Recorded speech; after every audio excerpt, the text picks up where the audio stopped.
Welcome to Glowing Success. My name is Heidi and I am your host. This podcast is for beauty entrepreneurs. Join me weekly as we dive into the beauty industry's ins and outs, from business strategies, top-selling services, and taboo topics. I will be interviewing industry leaders with empowering stories and game-changing insights. Let's illuminate your path to success together. Let's jump into this next episode.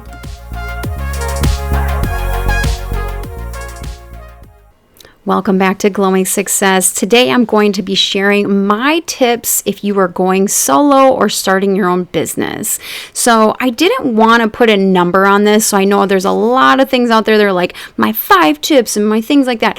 I really try to keep it short and simple, but I did not want to limit myself because I want to be able to share as much information with you guys as possible, okay?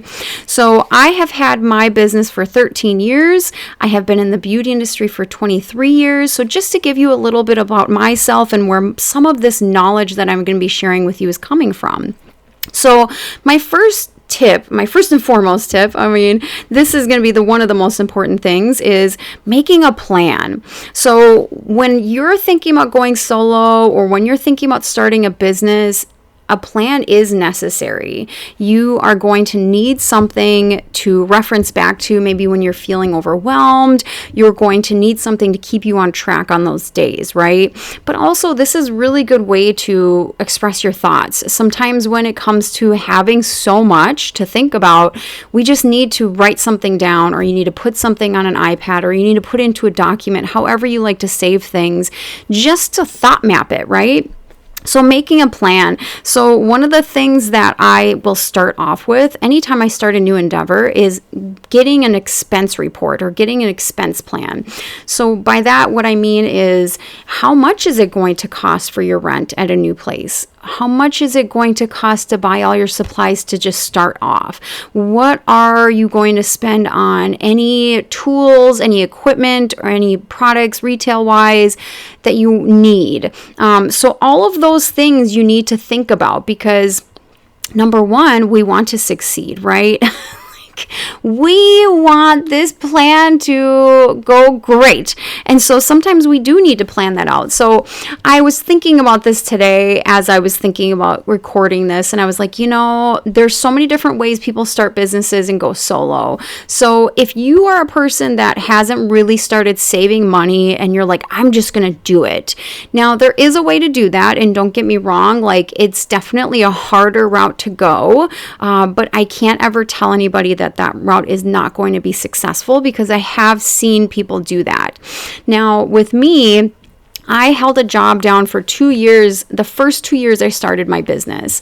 So I did have kind of, you could say, a backup, right? So I had another job that paid my current bills and another, a job that I could save money from. So I do highly suggest coming up with your expense plan to help you save money as well. So not only is it going to give you some projections, and not all of them are going to be exact, because sometimes things can vary. Like maybe you find a place that's a little cheaper than what you thought the major cost would be for rent, so forth. So if you can kind of think about it, you need to be a little bit flexible.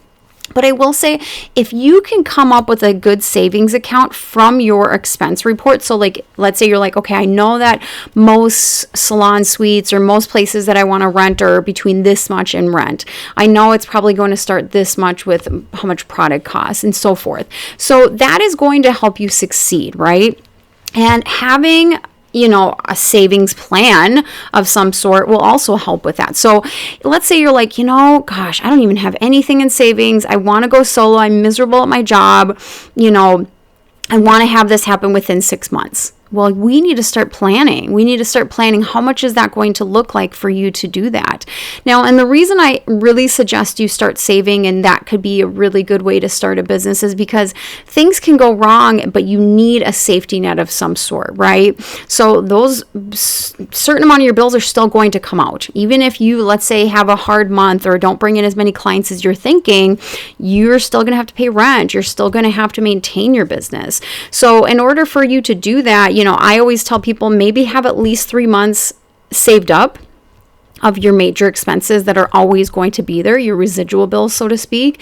Or maybe you can save up more than that. That's great. But 3 months would probably be my minimum. So just to kind of give you an idea. So let's start there. So expenses, if you can come up with a roundabout number of things, that would be great. And then the next thing I would like to move on with your making your plan. So we're still in making a plan.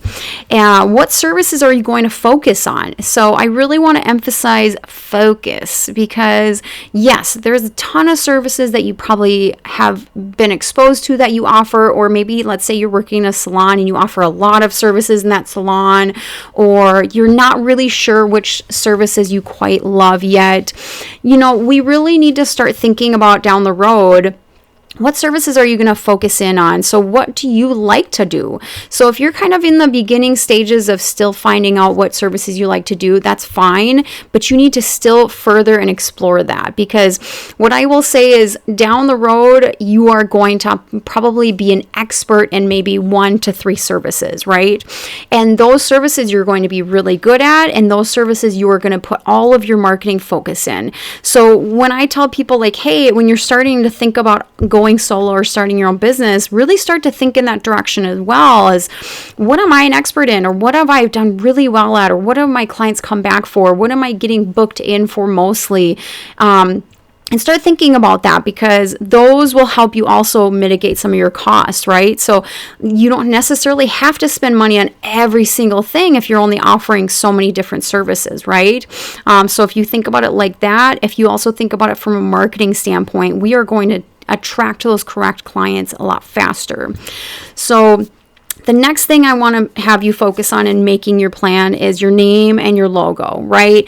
And these things, I will say, people sometimes, I have found, get stuck on these things first, actually. So they're like, oh, I need to come up with my business name and my logo, and then everything else can come after that. And I really don't think of it like that. Like, yes, your business name definitely could be important in the beginning, because you definitely want to track people in a certain way, and you want to have, your name and so forth. But that shouldn't stop you from going solo or opening your own business. Like, that is not the breaking point, right?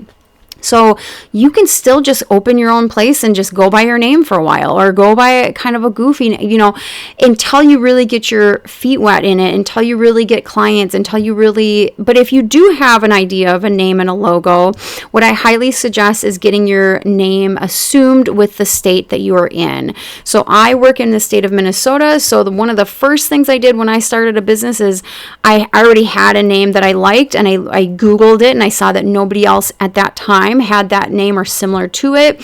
So I went on the state website and went to their starting a business section, and I found out that I could assume a name.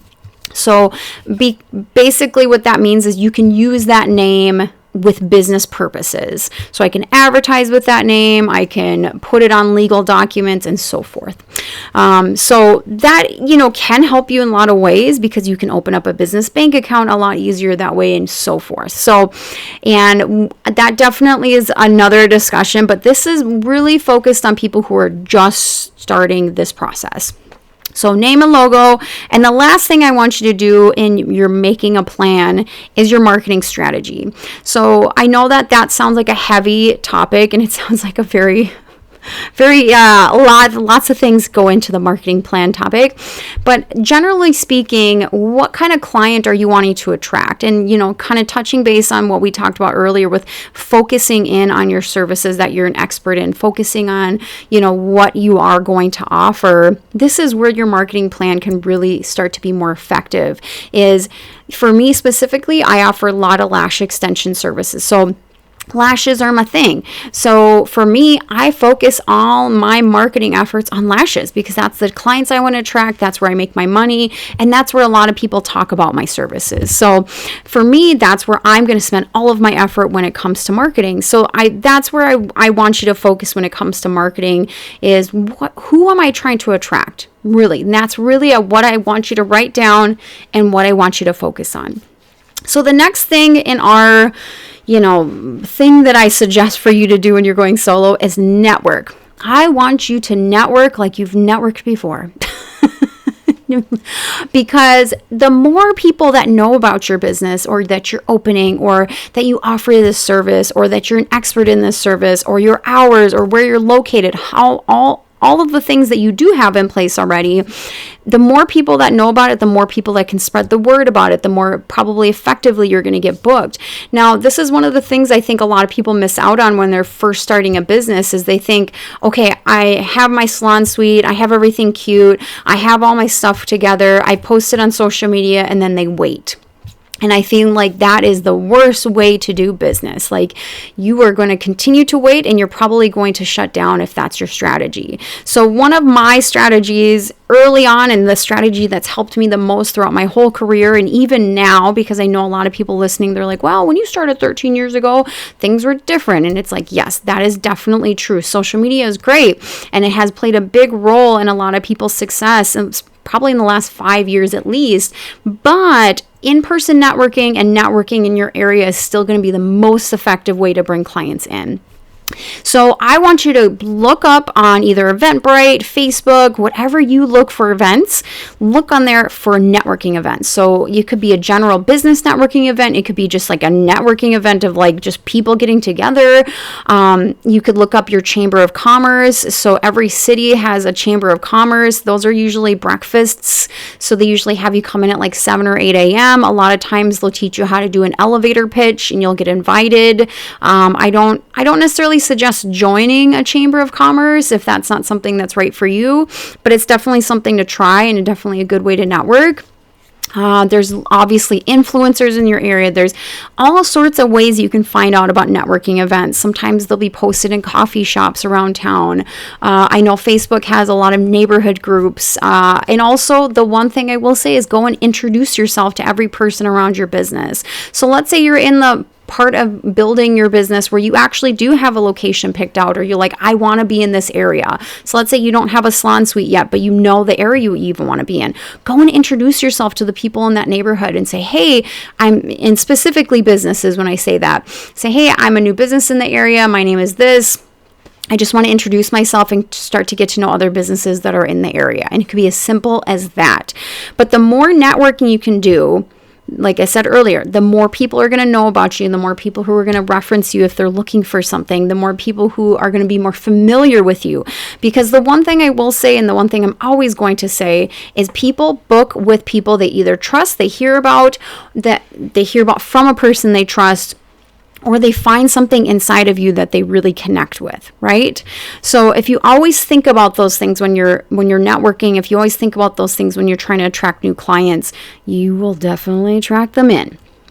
So the other thing I want to bring up too when you're starting a business and going on your own is you have to sometimes offer your time. So you maybe are going to offer some free services here and there just to build your reputation, just to get your name out there, maybe to do some contents, maybe to do some videos.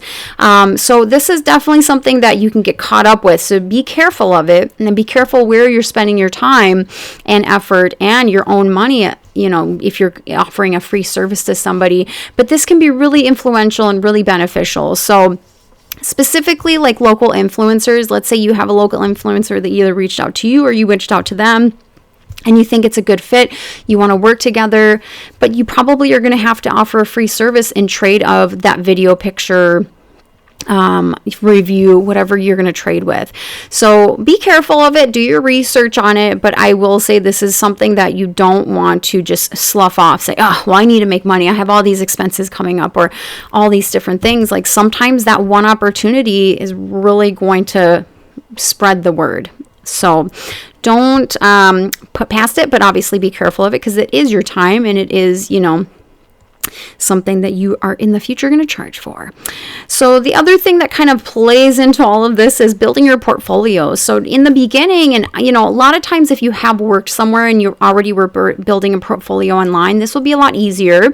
But this is a really good time when you're first starting off to do videos, to do photos, to really spread the word as many places as you can. So obviously if you're on social media, I always tell people focus on one social media channel that you're really good at and you really enjoy. So instead of trying to spread yourself thin, if you really like Instagram, focus on Instagram, so forth. But this is a time to start building that portfolio. But one thing I think you probably have heard in previous episodes of mine is the one thing I always find that people miss when they're first starting is an introduction video. So when people go to your Instagram page, and actually I haven't done one of these in a long time on my own, so this is a good reminder for me, introduce yourself. So maybe it could be like short. It doesn't have to be very long, but when somebody comes or even shares your page, they say, oh, look at, this is Heidi, she does this, and like, watch her video. And this video, I'll be like, hi, I'm Heidi, I own Sapphire Spa, go into whatever. So this is an opportunity for you not to only show your face, but show your personality and invite those people in. So a lot of times if I go on people's Instagram, Facebook, Twitter, whatever, or not Twitter, but TikTok, any page that I'm kind of exploring, especially if I pick up somebody new to coach, I don't see any videos of them introducing themselves. So I don't have an introduction from them saying, hey, come on in. I would love to have you as a client. This is what I do. This is what I'm an expert in. This is the type of service you're going to get, so forth. It doesn't have to be, it could be really simple and sweet, or it could be into detail. Obviously, like I always suggest, don't make any video longer than a minute if you really want to grab attention. But this is a good thing for you to do because, like I said earlier, it's inviting that client in. So it's helping them say, hey, you can trust me. I would love to do your service. And a video is the best way to do that. So the last thing that I suggest, because we're trying to keep this simple, right? Because when you're starting a business or you're going solo, there's a lot of things that you're going to go into detail with that could overwhelm you. So these are the topics that I know that a lot of people either brush over or I want you to focus on. So the last one I will say is make it easy for the client. So you don't want your booking strategy to be very time consuming, to be long, and so forth. So this might be a good opportunity for you to start looking at different booking systems, and there's a lot that are out there, so really start doing your research on that, looking into it. You could go on Facebook. I know a lot of people in the Facebook groups I'm a part of, that's like number one question or number two question that's asked is, what booking system do you guys like? I'm thinking about this one and this one, and a lot of people want to compare them. That's a good one to do. I always suggest people, when you're going into Facebook groups and doing this, please search that question first before you post a new thread or a new post, okay? Because there's probably already a post that asks that same question, and there's probably a lot of comments on that post that give all of the things. So instead of us seeing a repeated question over and over again in these Facebook groups, please use that search bar. But this is also personal. Like I've been using Square, I think for almost 10 years. I didn't have a booking system the first couple of years I started my business. So I'm not sure exactly how long I've been using Square, but I've been definitely using Square a long time. It works for me. I'm happy with it, but Square isn't for everybody. So like you need to look for something that's going to feel good to you.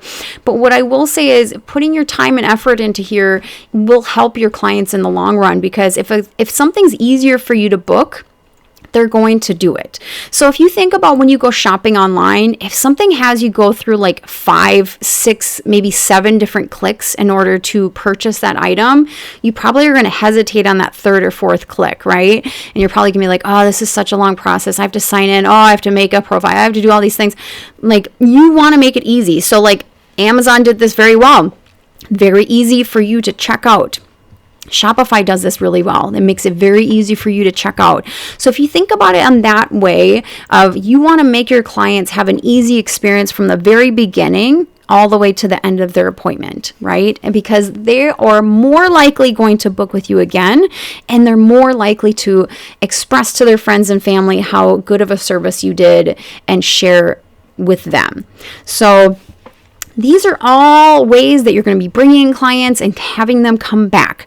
But those are my tips. Obviously, there's so much more detail I could go into with each of these tips, but I wanted to keep it short and sweet and simple today. But those are my tips if you're going solo, and I hope they help.